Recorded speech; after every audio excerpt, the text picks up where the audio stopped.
Peace. This was a very good roundtable discussion on the NBA and the overly politicized nature of the current NBA, and some good information was brought out that I want to comment on. So we'll see what they bring out. All right, welcome back. Chris Broussard and Greg Jennings are back with us. Let's move to Golden State, where Andre Iguodala tried to backtrack from his recent use of the N-word in reference to slavery in a post-game interview, saying it was, quote, probably the wrong time to express myself. But Iguodala only drew a slap on the wrist from Adam Silver, which shouldn't be a surprise. From LeBron campaigning for Hillary Clinton to Steph Curry calling President Trump an ass, Silver has been very permissive about players taking on social and political issues. Colin, has the NBA become too political? Well, he's allowed them to take on social and political issues with the presumption that they're all super liberal. That's why he allows them to talk like that. Adam Silver, to me, is a closeted homosexual, allegedly. Right? You can look up certain things where he's personally appeared at the homosexual parades. There's a reason why he's going so hard with the bathroom bill in North Carolina and also Texas. But from what I understand, the NFL is also getting involved with the bathroom bill. So that tells me that some of these sports leagues may be getting subsidized to go against the bathroom bill by other corporations. Maybe the LGBT, maybe the U.S. government, who knows? But I did hear that the NFL is also getting in on the support the bathroom bill agenda. So we'll see. But Adam Silver, he's a super liberal Caucasian Jew. And like I said before, if you know anything about the NAACP or a lot of these other civil rights movements, the Caucasian Jew has been the one leading blacks in most of these movements. All right. So being the NBA commissioner is no different. Well, it's become more political. Whether it's too political, we could argue. I would say this. Show me the study. I've been doing this 30 years where people want their sports and politics together. Like, I love tuna fish. I have a sandwich every day and I love ice cream. I don't like tuna fish ice cream. I can love politics. He likes any kind of ice cream. Don't worry, go on. I like politics. I'm engaged, and I like sports. Show me the study where fans and consumers are demanding they're together. I agree. At least not intelligent people. A lot of liberal blacks, a lot of the social media revolutionaries, the internet warriors that you see today, all the ones who want to go on Facebook and all these other social media outlets, Twitter, and try to front like they're so pro-black.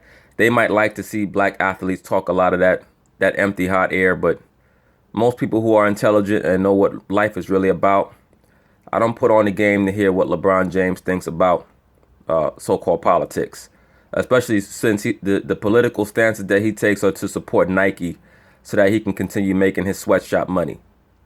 All right? Don't stand behind Hillary Clinton and act like you're doing something for the people when Hillary Clinton is she's one of the biggest thieves on the planet Earth, allegedly. This is great for the NBA to occasionally be out there, but when I think the NBA ratings are down 15%. They're down 28% in Ohio. That's a great stat.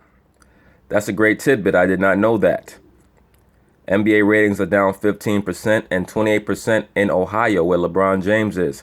That shows you that political statement that he made for Hillary Clinton is going to come back to bite him in his ass. All right?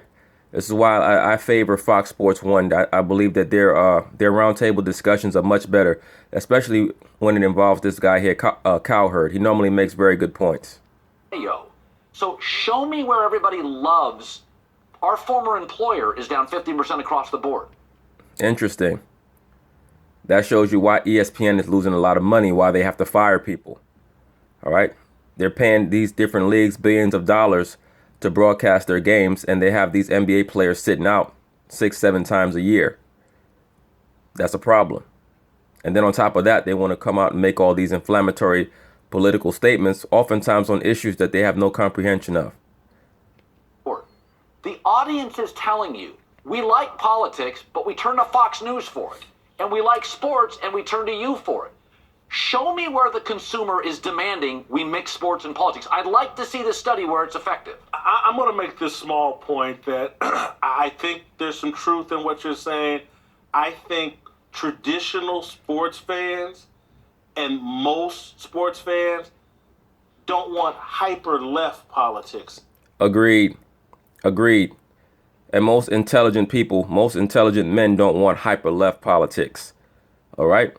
The main people who deal with the hyper left politics are a lot of these simps and a lot of these dudes that worship women. All right. So-called left-wing blacks and the internet revolutionaries. They're into all that left-wing and that nonsensical liberal media jargon. All right. In their sports. I think there's consistency and synergy between conservative values, which are taught in sports. And so much of it has been left that I think it's bad business. And I listen to players all the time. They're not good businessmen. Please your customer base. That's what any business person does. Because they're not really businessmen. Most of them are just pawns. All right. They do what their corporate sponsors tell them to do. All right. A lot of what LeBron does, he does at the behest of Nike or these other corporate sponsors. When they tell him, look, side up with Hillary. Right. Show that you're on Hillary's side. We can't have Trump cutting into our overseas market shares. Right. We need you to side up with Hillary. Try to get her voted in. That's what he does. Right. Carmelo Anthony, he tried to front like he was so pro-black power, blah, blah, blah, blah. This guy, he got so caught up in the emotion. I remember after they won the Olympics last year, this dude got on camera. He's crying. He's talking about we're going to make America great again. This is what Carmelo Anthony said. He was so caught up in the emotion, he actually quoted Donald Trump. And he cited something that never existed. When has America ever been great for the so-called black man? Please explain that to me.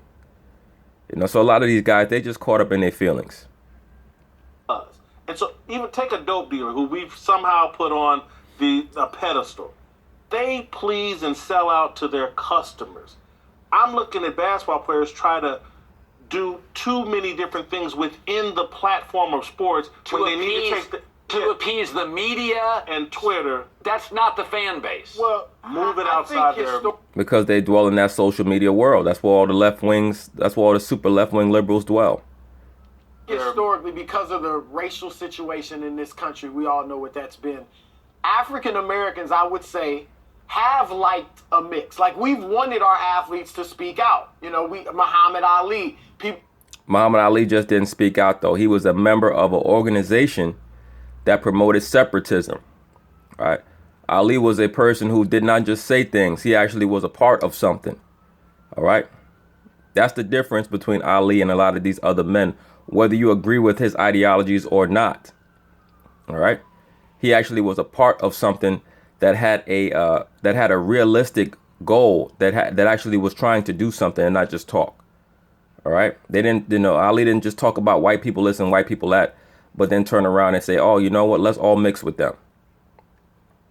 Now, later on down the line, when after Elijah Muhammad died and he was trying to preserve himself and his own stardom, he converted to conventional Islam, and then he started to proactively promote globalizing and mixing. But, that's something that a lot of people don't like to talk about with Ali.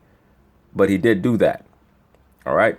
And the fact of the matter is that he gets a lot of credit for what he did when he was more radicalized. But Ali did get watered down in the late 70s. That's a fact. People criticize Michael Jordan because he wouldn't speak out when he played. Look, the thing about Michael Jordan is this. Michael Jordan was in an era, he was at the vanguard of the corporate athlete. He was the first athlete to become a super representative for these major corporations. And in that point in time in the late 80s, no athlete was speaking out. The 80s was not a time of speaking out. Late 80s into the 90s. You can't name any black athlete that was speaking out on racial issues back then.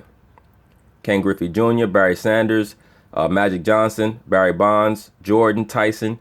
Nobody was making radical comments about race back then. All right. So I think there's an element of that, but you can go too far. And look, I'm like the average fan. When the athletes or a league speaks out and I like it, like I like what you're saying, then That's right, LeBron. Go ahead. Yeah, because you're a left-wing liberal. That's why. But if I disagree, then I'm a bit bothered. Like, man, why they, and if most Americans feel like that, which I'm sure is the case, then that's the risk you run when you get political, is that you may really turn off a lot of people. Yeah, I say no. And the reason why I say no is because players understand and they realize that politics both have a direct and indirect impact on them, as well as everyone else who's a viewer, the average fan. So when I'm a player, to your point, if I choose to keep my mouth shut, and I'm one of the main guys, the faces of an organization, let alone the face of one of the. This brother needs to work on his articulation. If he's going to be on TV, he has to start speaking a little clearer. All right, he makes decent points, but he has trouble getting his words out. He got to get that together.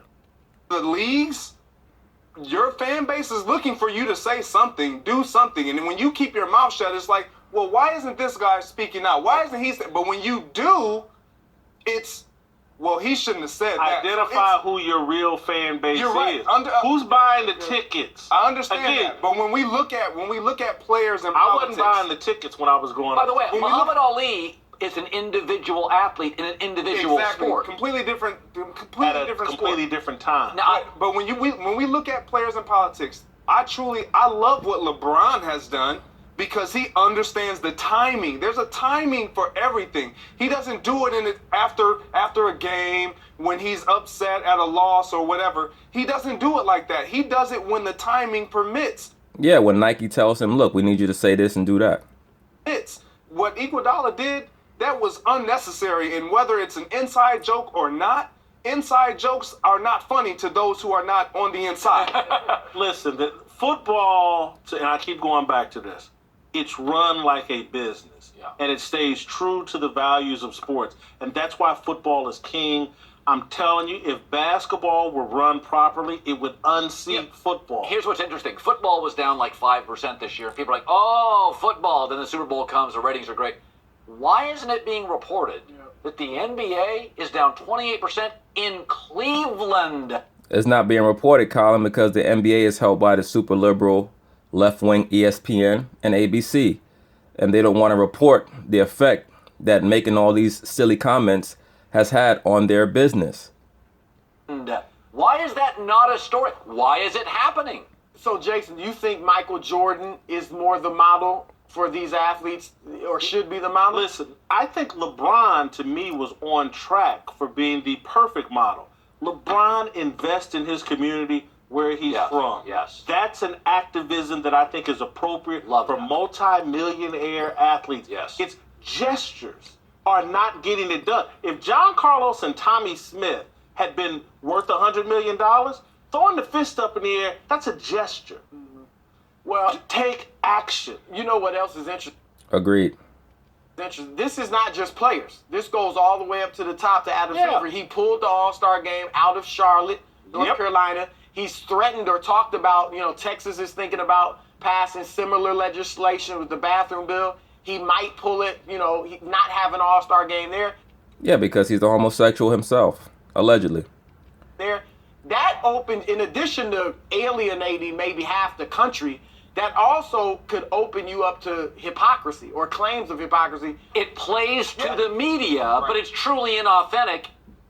Yeah, In because actuality. if you're not, that shows that that it is. And I do hypocrisy feel like the NBA sees itself as a progressive social leader. That is fine. A neoliberal cult. But, I mean, the Warriors now, it is a weekly occurrence, a political statement. Show me the study where fans and consumers want that from not just athletes, but commentators on sports. Coming up. Good round table. I agree with Colin. I don't want to hear too much political moralizing or too much articulating about issues that I really don't think most of these guys are fit to handle. I don't care about what they think about most political issues or societal issues. And it's because they want to make a lot of these black athletes leaders, or really put them on a pedestal as idols, so that the corporate the corporate America businesses can control you through the athletes. Anyway, peace.